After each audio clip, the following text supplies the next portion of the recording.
औज़ुबिल्लाहिमिनश्शैतानिर्रजीम बिस्मिल्लाहिर्रहमानिर्रहीम। अस्सलाम वालेकुम class. My name is Numan Akhtar. Roll number is BSF 1600774। Morning semester 8 lecture number 2.9. Today I am going to present the topic magnetochemistry, in which we will discuss about the key point magnetic moment, transition metal complex, nickel and iron complex and assignment.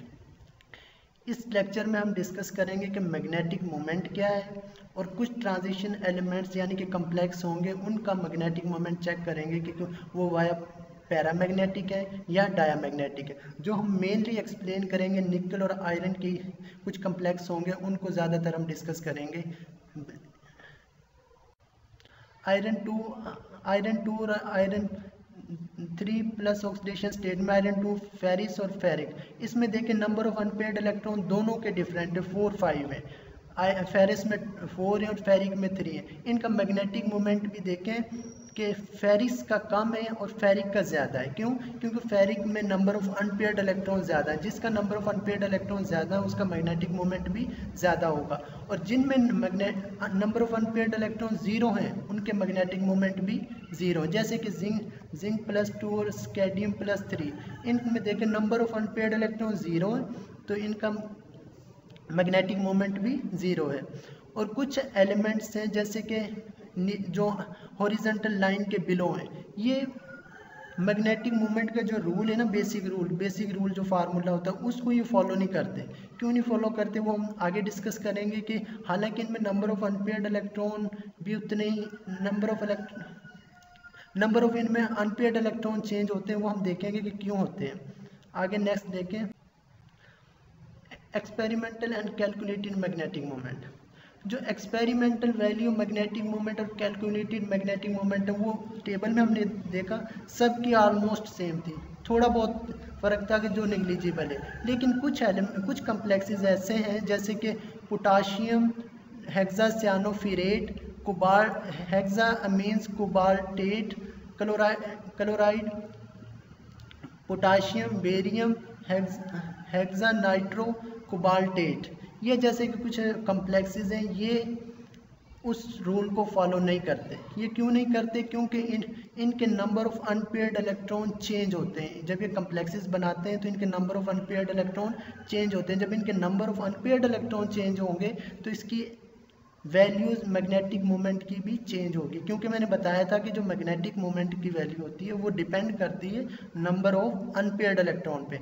जब इनके number of unpaired electron change हो जाएंगे तो इसकी magnetic moment की value भी change होगी। Electron है। नंबर 2, किसमें जियोमेट्री का भी आइडिया होता है। जैसे कि 4 कोऑर्डिनेटेड कम्प्लेक्स है, उसकी 2 टाइप्स की जियोमेट्री हो सकती है, square planar and tetrahedral. Square planar तब होगी जब उसकी हिब्रिडाइजेशन DsP2 होगी, और टेट्राहेड्रल जब होगी जब उसकी हिब्रिडाइजेशन sp3 होगी।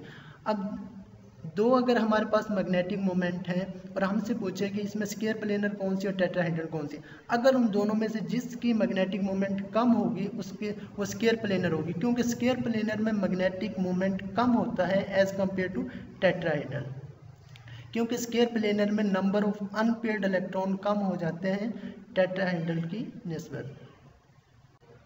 इसी तरह अगर 6 कोऑर्डिनेटेड कम्प्लेक्स है ऑक्टाहेड्रल, इसकी हिब्रिडाइजेशन D2sp3 भी हो सकती है और sp3d2 भी हो सकती है। D2sp3 हिब्रिडाइजेशन हो तो इसे हम इनर ऑर्बिटल ऑक्टाहेड्रल कम्प्लेक्स कहते हैं। इनर इसलिए कहते हैं कि जो इसमें d ऑर्बिटल होता है, इसमें जो स्पिन क्वांटम नंबर होता है वो n-1 होता है। अगर s और p का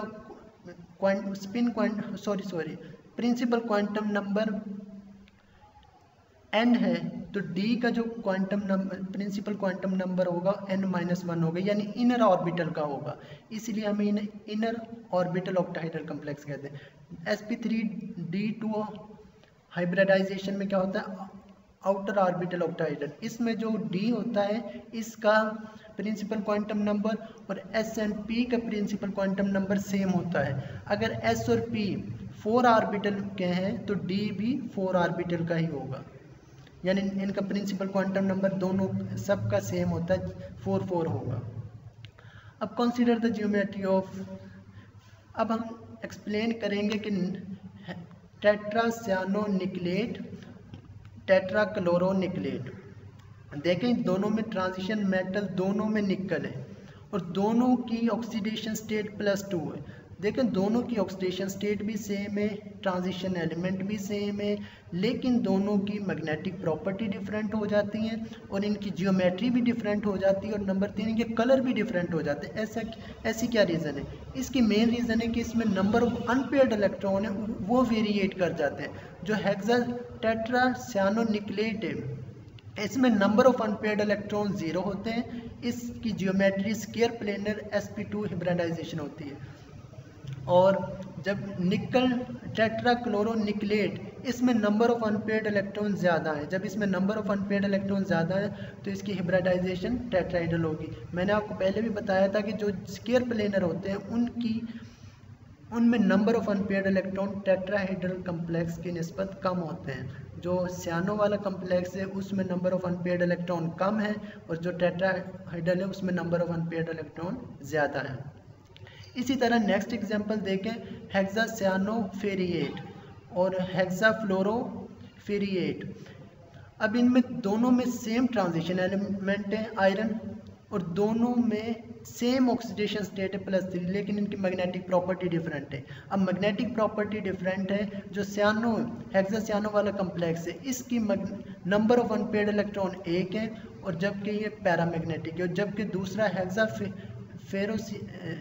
हेक्साफ्लोरोफेरिएट है इसमें n की वैल्यू 5 है, ये पैरामैग्नेटिक है।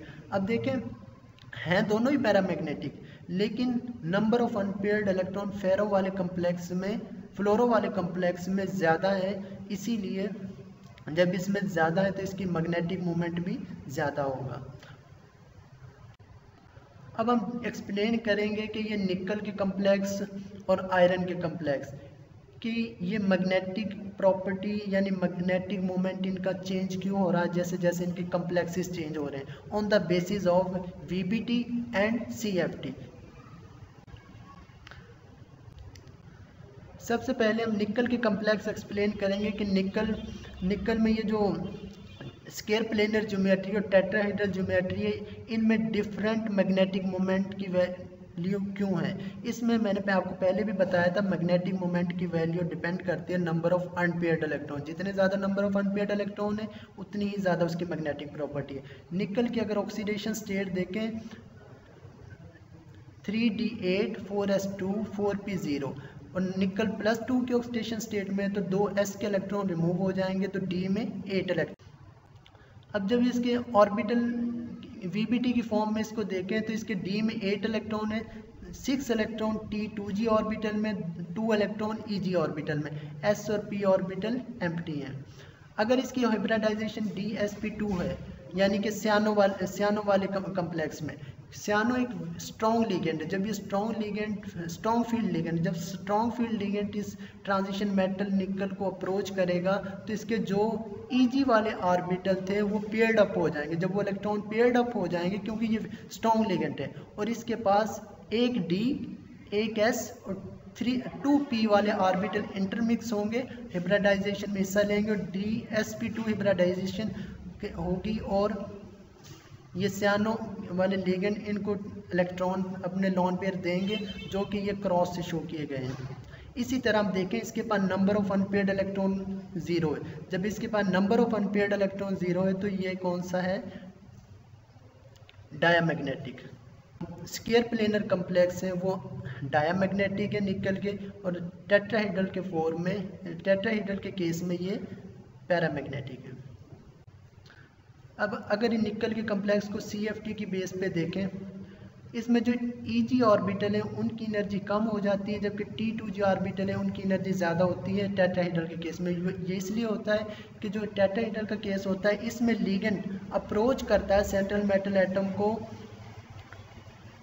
Non axial. जब ये नॉन एक्सियल अप्रोच करेगा उसे तो फिर क्या होगा कि जो ऑर्बिटल नॉन एक्सियल होंगे उनकी एनर्जी बढ़ जाएगी, जो एक्सियल बॉन्ड होंगे उनकी एनर्जी कम हो जाएगी। अब जो एक्सियल ऑर्बिटल है वो इसमें थे dx² y² और dz², इनकी एनर्जी कम हो जाएगी और बाकी जो हैं उनकी एनर्जी ज़्यादा हो जाएगी और इनमें अगर इलेक्ट्रॉन की फीलिंग करें तो पहले इलेक्ट्रॉन Eg ऑर्बिटल में आएंगे, फिर T2g ऑर्बिटल में जाएंगे।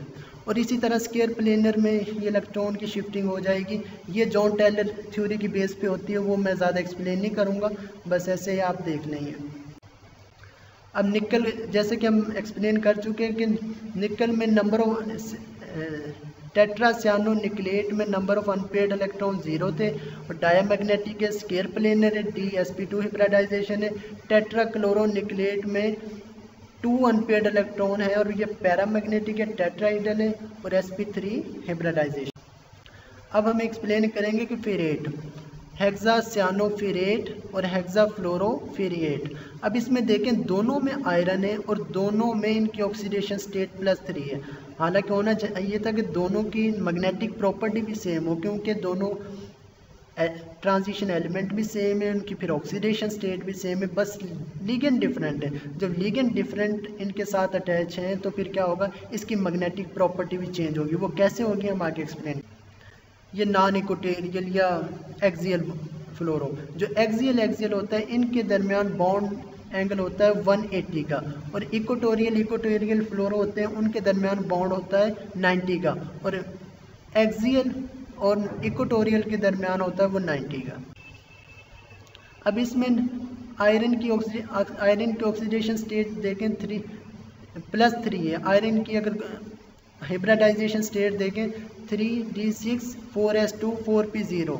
अब इसमें 3 इलेक्ट्रॉन इसने रिमूव कर दिए क्योंकि इसके ऑक्सीडेशन स्टेट +3 है, तो इसके 2 s से इलेक्ट्रॉन जाएंगे, 1 d से। अब इसके d के में 5 इलेक्ट्रॉन्स हैं। अब इसकी ग्राउंड स्टेट देखें 5 इलेक्ट्रॉन d में।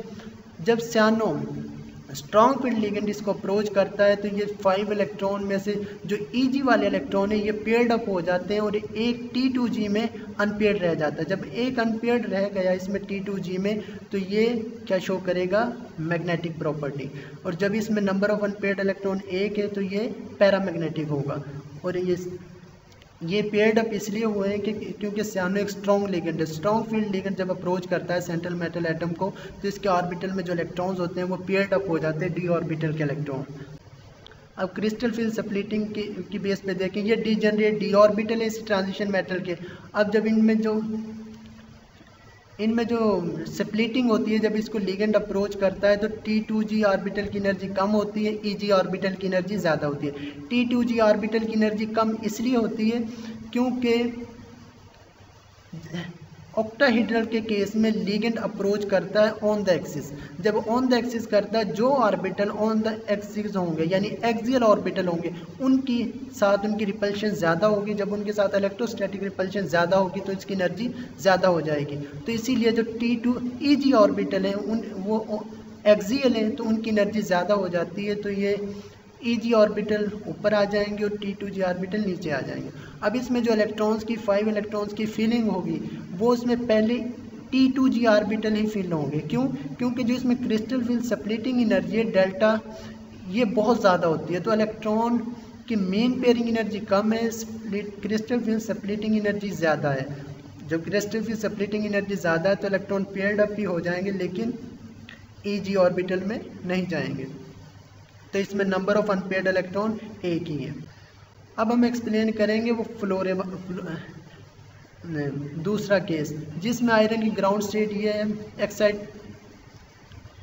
+3 ऑक्सीडेशन स्टेट में एक 2s के इलेक्ट्रॉन एक d का इलेक्ट्रॉन रिमूव होगा। अब इसमें जो 5 अनपेयर्ड इलेक्ट्रॉन है d में, लेकिन जब क्लोरो वाला लिगेंड इसे अप्रोच करेगा तो ये नंबर ऑफ अनपेयर्ड इलेक्ट्रॉन जो डी ऑर्बिटल में ये पेयर्ड अप नहीं होंगे। जब ये पेयर्ड अप नहीं होंगे तो फिर क्या होगा, जब ये पेयर्ड अप नहीं होंगे तो इसमें नंबर ऑफ अनपेयर्ड इलेक्ट्रॉन ज़्यादा होंगे क्योंकि क्लोरो एक वीक फील्ड लिगेंड है, वो उसमें इतनी कैपेसिटी इतनी स्ट्रेंथ नहीं है कि इन इलेक्ट्रॉन को पेयर्ड अप कर सके। तो ये इलेक्ट्रॉन पेयर्ड अप नहीं होंगे तो ये अनपेयर्ड ही रहेंगे। जो क्लोरो वाले 6 क्लोरो लिगेंड है वो 1s 3p और 4 2d ऑर्बिटल को इलेक्ट्रॉन अपने दे के कोऑर्डिनेट कोवलेंट बॉन्ड बना लेंगे और sp3d2 हिब्रिडाइजेशन बना लेंगे और ये ऑर्बिटल d वाले आयरन के d वाले ऑर्बिटल ऐसे ही अनपेयर्ड रहेंगे। तो इसमें नंबर ऑफ अनपेयर्ड इलेक्ट्रॉन ज़्यादा है। अगर CFT की बेस पे से एक्सप्लेन करें तो डीजनरेट ऑर्बिटल को जब फ्लोरो कम्प्लेक्स अप्रोच करता है तो इसमें स्प्लिटिंग होती है T2G और EG ऑर्बिटल में। T2G ऑर्बिटल की एनर्जी कम होती है, EG ऑर्बिटल की एनर्जी ज़्यादा होती है। तो अब इलेक्ट्रॉन जो फिल होंगे पहले सिंगल T2G ऑर्बिटल फिल होंगे, फिर EG ऑर्बिटल फिल होगा। क्यों? क्योंकि इसमें क्रिस्टल फिल स्प्लिटिंग एनर्जी बहुत कम है, मेन पेयरिंग एनर्जी से कम है। तो इलेक्ट्रॉन पेयर्ड अप नहीं होंगे, पहले वो EG ऑर्बिटल में फिल हो जाएंगे, इसीलिए ये सिंगली फील्ड होंगे, ना कि ये पेयर्ड होंगे। अब इसमें नंबर ऑफ अनपेयर्ड इलेक्ट्रॉन 5 है। जब इसमें नंबर ऑफ अनपेयर्ड इलेक्ट्रॉन 5 है तो इसकी मैग्नेटिक प्रॉपर्टी भी ज़्यादा है वो दूसरे कंपैरिजन में।